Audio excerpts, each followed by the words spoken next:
Subscribe करें हमारे YouTube channel astro Vastu expert doctor Sakshi Sanjeev Thakur को और पाएं ज्योतिष से संबंधित जानकारियां। साथ ही बेल आइकन को दबाना ना भूलें। राधे राधे दर्शकों, मैं साक्षी ठाकुर, कैसे हैं आप लोग। आज मैं आपसे बात करने जा रही हूँ जिंदगी खूबसूरत बनाने के लिए कुछ क्या ऐसे उपाय किए जाएं जिससे हमारी जिंदगी जो है वो खूबसूरत बन जाए। आप लोगों को जैसे कि पता है कि हम लोग कितने स्ट्रेस फुल लाइफ में जो है वो जीते हैं। कितना काम का स्ट्रेस है, कमाने का स्ट्रेस है, परिवार का स्ट्रेस है, और घर में लड़ाई झगड़े अगर हो गए तो उसका भी स्ट्रेस है। तो हम बहुत ज़्यादा स्ट्रेसफुल लाइफ जो है वो जीते हैं। कोई बीमारियां लग गई हैं, शुगर है, बीपी है, थायराइड है, कोई बीमारी लगी हुई है, तो स्ट्रेस तो पूरी ज़िंदगी हमें रहता है। लेकिन अगर हम इस स्ट्रेस को ओवरकम कर लें और कुछ टिप्स को फॉलो करें और जिससे हमारी ज़िंदगी जो है वो खूबसूरत हो जाए, तो आज उन बातों पे चर्चा करूंगी। क्योंकि ये जो उपाय हैं ये आपके परहेज हैं।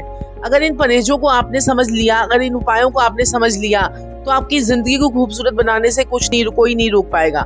देखिए, भगवान ने ज़िंदगी जो है, हमें कहते हैं ना कि 84 लाख योनियां जो है भुगत कर इंसान को ये मानव जीवन मिलता है। और इस मानव जीवन का जो है हमारा जो भगवान को, अगर हम जो है भगवान के पास जाए जब हमारी अंतिम यात्रा हो, तो हम जो ये शरीर है, अपने शरीर को इतना स्वस्थ रखें, अपने दिमाग को इतना संतुष्ट रखें, अपनी चीज़ों को इतना ठीक रखें कि हमारी जो है कोई भी हमारी इच्छा जो है वो अधूरी ना रहे। तो ज़िंदगी को खूबसूरत बनाने के लिए कुछ ऐसे टिप्स मैं आपको बताने जा रही हूँ जिससे आपको बहुत बहुत फ़ायदा जो है दर्शकों आपको होने वाला है। लेकिन उससे पहले मैं आपको बोलना चाहती हूँ, मैं साक्षी ठाकुर बहुत बहुत स्वागत करती हूँ आपका इस बेहद खास प्रोग्राम जिसका नाम है क्या कहते हैं आपके सितारे। तो आज मैं आपसे बात करने जा रही हूँ खूबसूरत बनाने के लिए ज़िंदगी के लिए कौन से ऐसे उपाय करें। पहला तो खुद की कमाई से कम खर्च हो ऐसी जिंदगी बनाएं। यानी कि जितनी आपकी कमाई हो उससे कम खर्चा आपका होना चाहिए। ये ना हो कि आप कमाई से ज्यादा खर्चा करें तो आप कर्जों में डूब जाएं, आपके पास कर्जे हो जाए, फिर कर्जा उतारने के लिए दूसरा कर्जा लेना पड़े, फिर एक कर्जा उतारने के लिए दूसरा कर्जा लेना पड़े। ऐसे हमारी जिंदगी जो है कर्जों के बोझ के नीचे दबी रहती है। और इंसान जो है कफन में जब इंसान शमशान में भी जाता है तो उसके ऊपर कर्जा ही रहता है। तो ऐसी जिंदगी ना बनाए जिसमें आपके ऊपर कर्जे हो जाएं। खुद की कमाई से कम खर्च करने की आदत जो है बनाएं। दूसरा उपाय या दूसरा परहेज, दिन में कम से कम 3 लोगों की प्रशंसा जो है आपको जरूर करनी चाहिए। क्योंकि आप जितनी पॉजिटिव वाइब्रेशन को एक्सपैंड करेंगे, जितनी वाइब्रेशन आप देंगे, उतनी वाइब्रेशन आपके पास आएगी। अगर आप अच्छी चीजें बांटेंगे तो आपके पास अच्छी चीजें आएंगी। तो 3 लोगों के दिन में कम से कम 3 लोगों की प्रशंसा जो है जरूर कीजिए। तीसरा उपाय है या परहेज है, कह लीजिए आप, खुद की भूल को स्वीकार करने में कभी भी संकोच मत करें। यानी कि अगर आपसे गलती हो गई है और गलती अगर आप एक्सेप्ट कीजिए, एक्सेप्ट करने से ही सब कुछ होता है। आप जब चीज़ों को एक्सेप्ट करना शुरू कर देते हैं तो आपके आगे जो अपॉर्चुनिटीज हैं, आपकी हिंड्रेंस जो है वो आपकी जो है हटना शुरू हो जाती है, ब्लॉकेज हटने शुरू हो जाती है। जब आप अपनी भूल को स्वीकार करना शुरू कर देते हैं तो अपनी भूल को जरूर स्वीकार कीजिए। और एक और चीज मैं आपको बताना चाहूंगी, चौथा, यानी कि लोग जो छोटे छोटे सपने देखते हैं कि हाय हम ऐसा, किसी ने आपको कोई सपना बताया कि मैंने मेरा सपना है कि मैं यहाँ पर पहुंचूं, मेरा सपना है यहाँ पर पहुंचूं। आपने देखा उस बंदे का इतना जो है उसका वो नहीं है, इतने उसके अंदर जो है उसके पास इनकम नहीं है या उसके पास इतनी ताकत नहीं है कि वो अपने सपनों को पूरा करे। तो ऐसे में किसी के सपनों पर आपको कभी नहीं हंसना चाहिए। क्योंकि जब भगवान मजाक उड़ाता है ना तो भगवान फिर इंसान जो है वो कठपुतली बनकर ही रह जाता है। अपने पीछे खड़े व्यक्ति को भी कभी आगे जाने का मौका दे। जी हाँ, ये बहुत इंपॉर्टेंट बात है। ऐसा नहीं है, देखिए आपने देखा होगा लता मंगेशकर जी को हमेशा अवार्ड मिलता था। फिर उसके बाद जब उन्हें अवार्ड मिलने लगे, बाकी के जो कितने कलाकार आए और उनको जो है अवार्ड नहीं मिलता था तो वो बड़े मायूस से हो जाते। तो लता मंगेशकर जी ने सोचा कि अपने पीछे खड़े लोगों को भी जो है मौका दिया जाए, उनको आगे बढ़ने का मौका दिया जाए। तो उन्होंने अवार्ड्स लेने बंद कर दिए थे। तो इसी प्रकार से आपके पीछे जो लोग खड़े हैं उनको भी कभी आगे बढ़ने का मौका दीजिए। तो इससे आपके प्लैनेट्स भी ठीक होते हैं। ये बहुत इंपॉर्टेंट चीज है, इसको जरूर आपको करना चाहिए। चलिए एक और आपको बताती हूँ टिप कि आपको क्या करना है। रोज अगर हो सके तो उगता हुआ सूरज आपको जरूर देखना है। आपने देखा होगा कि जब भी अक्षय कुमार का इंटरव्यू आता है वो हमेशा ये कहते हैं कि मैं पार्टीज में नहीं जाता हूँ, रात को मैं हमेशा जल्दी सोता हूँ, सुबह जल्दी उठता हूँ और मेरा ऐसा कभी भी ऐसा कोई दिन नहीं गया जिस दिन मैंने उगता हुआ सूरज नहीं देखा। मुझे बात उनकी इतनी अच्छी लगी कि इंसान मतलब रोज उसको आदत होती है। तो आप में से कितने ऐसे लोग हैं जो रोज सूर्य उगने से पहले उठ जाते हैं?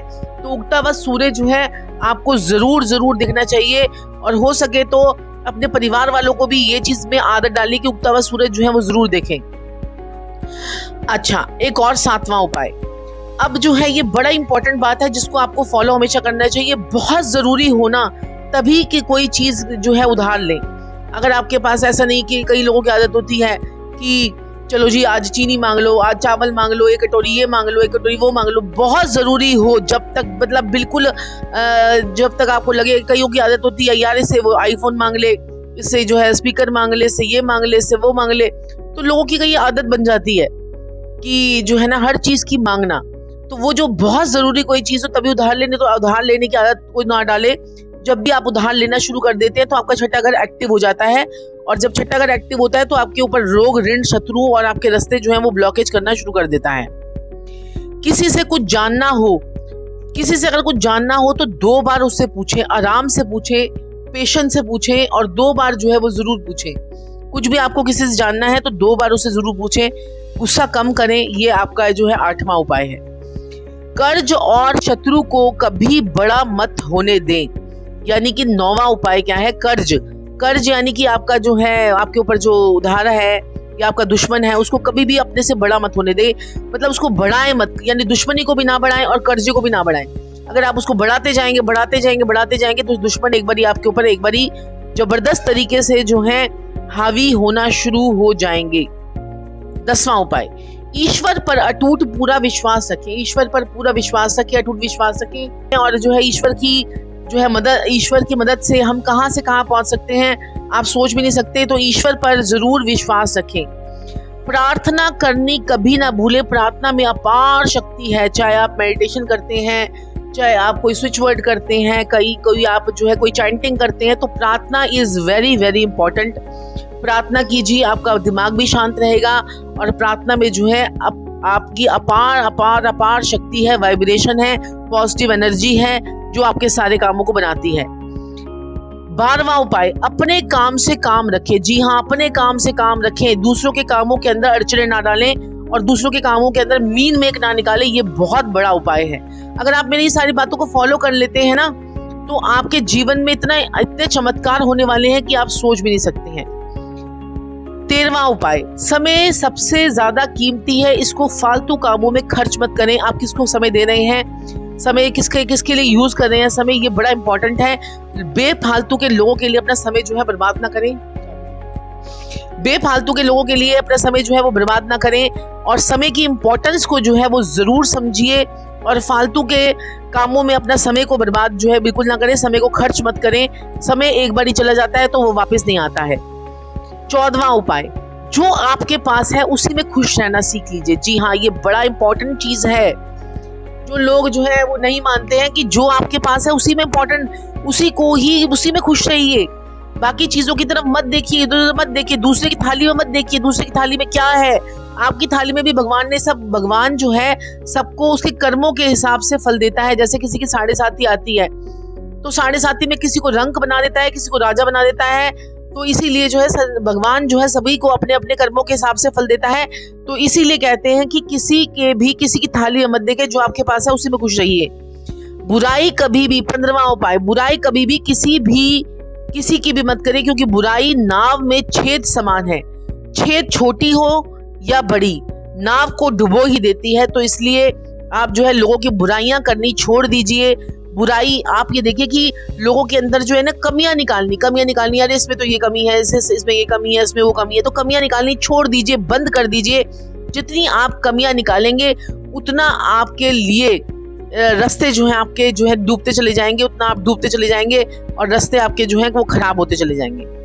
16वां उपाय, हमेशा पॉजिटिव सोचें, सकारात्मक सोच रखें। पॉजिटिव सोच is very very important and it's very very must. हमेशा पॉजिटिव सोचें, पॉजिटिव रहें, और पॉजिटिव लोगों के साथ में बात करें। जिनसे आपको बात करना अच्छा लगता है उनके साथ में बात करें। ये मत सोचें कि क्या है क्या नहीं है। जिनसे आपको बात करके रिलैक्स मिलता है उनसे आप बात करें, सकारात्मक सोच रखें। 17वां उपाय, हर व्यक्ति एक हुनर लेकर पैदा होता है, बस उस हुनर को दुनिया के सामने लाएं। जी हाँ, ये बड़ा इंपॉर्टेंट चीज है। आपके बच्चे के अंदर ये प्रॉब्लम है, उसके अंदर भी कोई हुनर है, तो उस हुनर को दुनिया के आगे लेकर आए। जैसे क्या कहते हैं, किसी के अंदर कोई एस्ट्रोलॉजी का हुनर है, किसी के अंदर डांसिंग का है, किसी के अंदर जो है किसी और चीज का है, एक्टिंग का है, किसी के अंदर जो है गेम्स का है। जो भी आपके अंदर जुनून है, जो भी आपके अंदर हुनर है, उसे दुनिया के सामने लेकर आए। और अगर ऐसा आप किसी के लिए करते हैं तो आपसे बड़ा मददगार इस दुनिया में कोई नहीं है। कोई काम छोटा नहीं होता, हर काम बड़ा होता है। इस चीज को आप सोचिए और इस चीज पर काम कीजिए। सफलता उनको ही मिलती है जो कुछ करते हैं। लास्ट चीज, सफलता उनको ही मिलती है जो कुछ करते हैं। और जो सिर्फ ये बातें सुनते रहते हैं या क्या कहते हैं कि बस इन चीजों पर अमल नहीं करते हैं, बस सुन सुनकर छोड़ देते हैं, आज इसका सुन लिया, आज उसका सुन लिया, आज इसका सुन लिया, तो उन लोगों को सफलता जो है वो नहीं मिलती है। ये चीज गांठ मान लीजिए। और इन सब चीजों पे अगर आप ये 19 मेरे फलसफों पर अगर आप अमल कर लेंगे तो आपकी जिंदगी इतनी खुशनुमा बन जाएगी, आपकी जिंदगी सफलता की तरफ चली जाएगी, आप ऊंचाइयों को छू जाएंगे, आपके जीवन में चमत्कार ही चमत्कार होगा, आपकी लाइफ में बड़े बड़े चेंजेस आएंगे। तो दर्शकों, आज के लिए इतना ही। फिर आपसे किसी और वीडियो के माध्यम से मिलूंगी, लेकिन आपको बोलना चाहूंगी कि चैनल को लाइक, सब्सक्राइब और शेयर कीजिए। और हमसे दोपहर को 3 बजे और रात को 9:30 बजे मिलना ना भूलें, फेसबुक और यूट्यूब पे। मैं साक्षी ठाकुर अब अपनी वाणी को विदा देती हूँ। Thank you. राधे राधे।